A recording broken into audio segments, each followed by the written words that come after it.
Bismillahirrahmanirrahim. Assalamualaikum warahmatullahi wabarakatuh. Perkenalkan, nama saya Zulkifli Fatah Yasin dari program studi Magister Pendidikan Agama Islam. Pada kesempatan kali ini saya akan menjelaskan isi dari buku yang berjudul Quran and Woman, karya dari Aminah Wadud. Telah kita ketahui bersama apa yang dinamakan dengan Al-Quran. Al-Quran adalah kitab suci yang diwahyukan oleh Allah Subhanahu wa Ta'ala kepada Nabi kita, Nabi Muhammad SAW, melalui malaikat Jibril sebagai rahmat dan petunjuk bagi setiap insan yang beriman dan bertakwa dalam menjalani kehidupan di muka bumi ini. Sesuai dengan firman Allah yang dijelaskan dalam surah Al-A'raf ayat 52, sungguh kami telah mendatangkan kitab Al-Quran kepada mereka yang kami jelaskan atas dasar pengetahuan sebagai petunjuk dan rahmat bagi orang-orang yang beriman. Nah, dalam penggalan ayat tersebut sudah jelas bahwasanya Allah sengaja mewahyukan Al-Quran kepada kami yang notabene sebagai muslim dan muslimah, yang mana tujuannya yaitu agar kita selama menjalani kehidupan tidak bertentangan dengan ajaran Islam. Kebenaran Al-Quran sudah tidak diragukan lagi, sebagaimana yang dijelaskan dalam surah An-Nisa ayat 105. A'udzu billahi minasyaitonir rajim. Bismillahirrahmanirrahim. Inna anzalna ilaikal kitaba bil haqqi litahkuma bainan nasi bima araqallah wa la takun lil khainina khasima.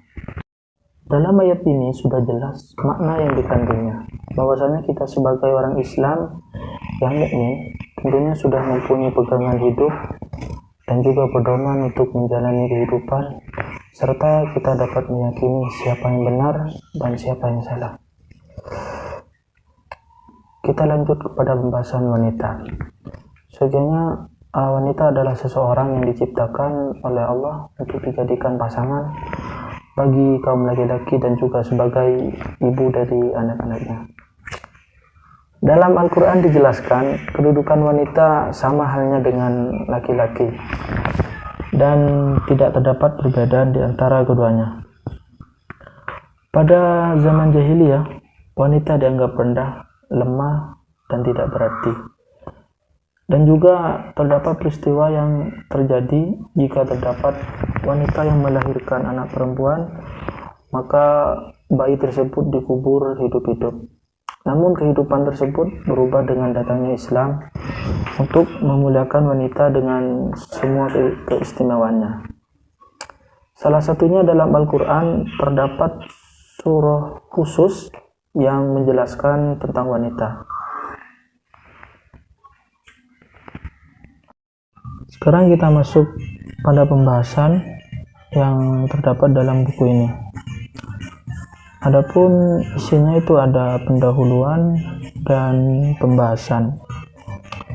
Dalam pendahuluan di sini, beliau menulis tentang tujuan mengadakannya penelitian, yaitu usaha untuk membuat interpretasi Al-Quran yang mempunyai makna dalam kehidupan kaum wanita di era modern ini. Beliau juga mengemukakan bahwa bentuk interpretasi atau penafsiran yang baik itu ialah penafsiran ulang dan double movement beserta pendekatan-pendekatannya. Di dalam buku ini terdapat 4 pembahasan. Namun sebelum masuk ke itu, saya akan memaparkan biografi dari penulis terlebih dahulu. Nama asli dari Aminah Wadud adalah Maria Tisdale. Beliau lahir pada tanggal 25 September 1952 di Maryland, Amerika. Adapun latar belakang pendidikannya, beliau menyelesaikan program magister di Arab, Fakultas Studi Islam. Setelah itu ia meningkatkan studi tentang keislamannya di Amerika Universitas di Kairo. Ia juga memperdalam pembelajaran tentang seputar Al-Quran dan tafsir. Untuk menyempurnakan pembelajaran tersebut, ia juga mengambil pendidikan kursus tentang kefilsafatan di Al-Azhar. Setelah usahanya, ia dapat gelar Profesor Studi Islam. Selain itu, beliau juga merupakan seseorang yang aktif di berbagai organisasi perempuan di Amerika dan berbagai diskusi tentang perempuan, serta gigih dalam menyuarakan keadilan Islam antara laki-laki dan perempuan. Nah, pada bab pertama di sini saya akan menjelaskan asal-usul terciptanya manusia. Namun saya lebih condong menjelaskan tentang terciptanya seorang wanita. Banyak pendapat tentang asal penciptaan wanita. Bahkan Al-Quran pun menjelaskan hal tersebut, surah An-Nisa ayat 1, yang mana dapat disimpulkan istilah nafsu wahidah. Ulama berbeda pendapat. Pendapat yang pertama itu mengatakan bahwa penciptaan Hawa berasal dari bagian tubuh Adam, yaitu tulang rusuk yang bengkok yang terdapat di sebelah kiri atas. Pendapat ini berasal dari mayoritas ulama terdahulu, sebagaimana dikatakan oleh Nasruddin Umar dalam argumen kesetaraan gender. Mereka berpendapat bahwa kata nafsun melahirkan pada ayat tersebut dipahami dengan makna Adam. Untuk penjelasan yang selanjutnya, yaitu dualisme penciptaan, yang mana artinya di sini Maha Suci Tuhan yang telah menciptakan pasangan semuanya, baik dari apa yang ditumbuhkan oleh bumi dan dari diri mereka maupun dari apa yang tidak mereka ketahui. Nah, dari ini dapat digambarkan bahwasanya asal-usul manusia berasal dari nafsun tunggal, nafas yang tunggal, yang merupakan bagian dari sistem berpasang-pasangan. Nah, dari pengertian di sini dapat ditarik kesimpulan bahwasanya pengertian praktis berpasangan ini adalah pria dan wanita. Dalam ayat di atas juga penggunaan kata laki-laki dan wanita berarti bahwa perwujudan secara fisik realitas esensi berpasang-pasangan adalah berkembang biak dan menyebar. Dan juga ayat di atas itu menjelaskan bahwasanya laki-laki dan perempuan pada awal pencitraannya itu memiliki kedudukan yang sama, yaitu pencitraan manusia di dalam Al-Quran itu. Selanjutnya pada bab kedua di sini, yang mana pandangan Al-Quran tentang perempuan di dunia. Di sini terdapat beberapa subtitle. Namun dari kesimpulan dari bab kedua di sini adalah yaitu sejumlah peranan yang digambarkan beberapa tokoh penting dalam Al-Quran, dan hal ini merupakan implikasi sosiologis Al-Quran terhadap wanita. Seperti yang telah diceritakan dalam Al-Quran, yaitu terdapat 3 tokoh wanita yang mana di dalam Al-Quran diceritakan keistimewaannya serta kehebatannya. Nah, yaitu ada ibu Nabi Musa, Maryam, dan Ratu Bilqis. Dan ibu Nabi Musa yang dijelaskan di dalam Al-Quran, beliau merupakan perempuan yang mulia dilihat dari nasab dan budi pekertinya. Kisah beliau berpisah dengan Nabi Musa demi keselamatan Nabi Musa. Adapun kisah beliau disebutkan 2 kali dalam Al-Quran, yaitu yang terdapat dalam surah At-Taha ayat 36-49, dan yang kedua itu terdapat pada surah Al-Qasas ayat 8-13. Dan untuk wanita selanjutnya yaitu Maryam. Beliau merupakan sosok yang dipilih dan disucikan serta dilebihkan oleh Allah atas semua perempuan di seluruh alam. Ia merupakan sosok yang memiliki banyak kejelasan karena penjagaannya atas dirinya dan penghambaannya kepada Allah Subhanahu wa Ta'ala.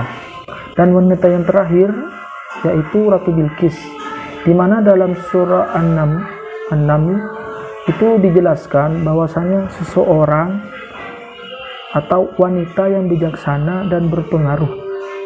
Ia merupakan pemimpin sejati yang demokratis dan memilih berkonsultasi dengan penasehatnya sebelum mengambil keputusan. Jadi kesimpulan dari bab di sini, bab nomor 2 adalah peran seorang wanita yang dijelaskan dalam Al-Quran di sini. Masing-masing tokoh di sini sangat berlainan, namun kisah mereka seringkali diungkapkan dengan penafsiran yang tidak disertai visi wanita dan tanpa memusatkan perhatian pada masalah kewanitaan mereka. Pada bab ini, Aminah Wadud menjelaskan keadilan pembalasan, yaitu akhirat, kehidupan setelah mati. Dalam bab ini dijelaskan tentang penekanan persamaan dalam Al-Quran tatkala mengulas hari akhirat dengan keseluruhan gagasan persamaan yang terkandung di dalamnya. Pembahasan tersebut diantaranya yaitu akhirat dan penciptaannya, nilai dan akhirat, tingkatan-tingkatan di akhirat, keadilan dalam menerima balasan, dan balasan untuk individu, serta tempat terakhir yaitu surga ataupun neraka, dan pasangan di akhirat. Yang terakhir itu akhirat menurut perspektif pencipta. Dari penjelasan yang tadi, kita harus mempunyai prinsip iman kepada kehidupan abadi di akhirat, yang merupakan salah satu poin penting dalam konsepsi Islam tentang alam semesta, dan juga merupakan ajaran dasar Islam. Iman kepada akhirat merupakan syarat mutlak untuk menjadi muslim. Tidak beriman kepada akhirat berarti bukan muslim. Dalam Al-Quran terdapat ratusan ayat mengenai hari pengadilan. Al-Quran menggunakan beragam ungkapan untuk menunjukkan hari kebangkitan. Satu persatu ungkapan ini penuh dengan makna bahwa kehidupan manusia dan sungguh sepanjang waktu eksistensi dunia dibagi menjadi 2 periode. Masing-masing periode dapat disebutkan hari. Hari pertama yaitu periode durasi dunia ini, yaitu akan berakhir. Namun hari terakhir, periode durasi akhirat, tak ada akhirnya. Al-Quran menyebutkan kehidupan dunia ini hari pertama dan menyebut kehidupan akhirat hari terakhir. Yang mana penjelasan di sini dijelaskan dalam Quran surah Al-Lail ayat 3 dan surah Duha ayat 4.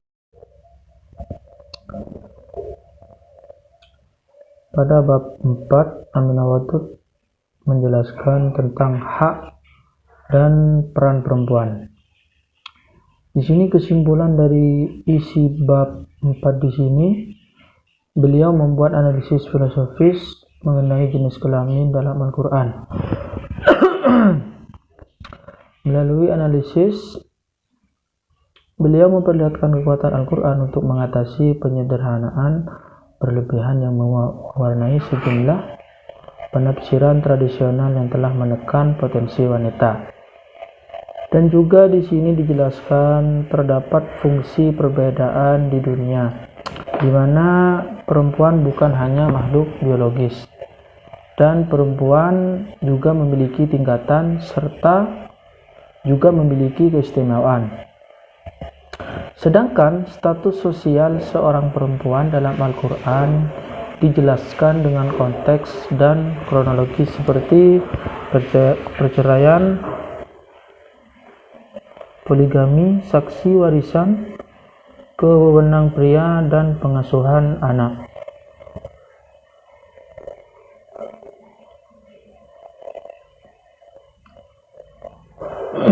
Adapun dari pemikiran Aminah Wadud, dalam buku ini dijelaskan tentang 3 pemikiran. Di antaranya itu yang pertama adalah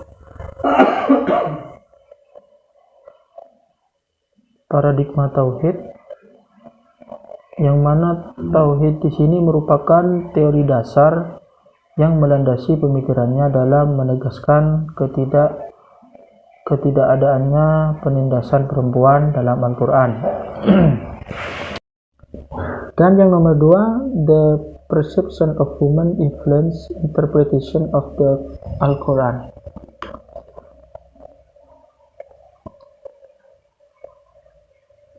Begitulah yang dikatakan Wadud, bahwa tidak ada satupun penafsir yang dapat menafsirkan Al-Quran secara objektif. Masing-masing adalah subjektif. Dan yang ketiga yaitu in the beginning, man and woman were equal. Wadud berujar bahwa walaupun ada perbedaan antara keduanya, namun itu bukan esensi naturalnya. Dan Al-Quran pun tidak secara jelas dalam menetapkan fungsi dari masing-masing, karena ini merupakan kodrat dari Sang Pencipta. Inilah yang disebutkan dalam teori feminisme Islami. Dari hasil pemikiran liberal Aminah Wadud, beliau telah mengantarkan umat Islam kepada pembaharuan dan pemikiran yang sangat jauh dari ketuturannya. Sama halnya dengan Fazlur Rahman, Wadud pun menyadari bahwa metode yang digunakan ulama klasik perlu diupdate demi tersampainya pesan yang terkandung di dalamnya. Dan Aminah Wadud mengkaji posisi perempuan dalam Al-Quran di sini menggunakan pendekatan hermeneutika, salah satu bentuk metode penafsiran kitab suci yang tujuannya untuk memperoleh kesimpulan makna satu teks atau ayat yang selalu berhubungan dengan 3 aspek. Yang pertama itu dari segi konteks, yaitu suatu ayat yang ditulis atau diwahyukan. Yang selanjutnya, bagaimana komposisi tata bahasa ayat tersebut dan bagaimana pengungkapannya. Serta yang terakhir yaitu bagaimana pandangan hidup seluruh teks pada ayat tersebut. Dari hasil pemikirannya tentunya terdapat penolakan dan juga ada dukungan.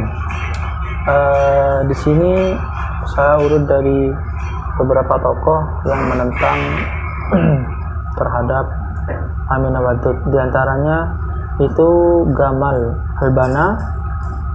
Ia mengarang buku singkat yang berisi tentang bantahan terhadap hasil pemikiran Aminah Wadud. Dan yang kedua itu Dr. Andes Yusuf Al-Qaradawi, yang mana beliau mengecam Aminah telah menyimpang dari tradisi Islam yang telah berjalan 14 abad. Dan yang terakhir di sini ada Abdul Aziz.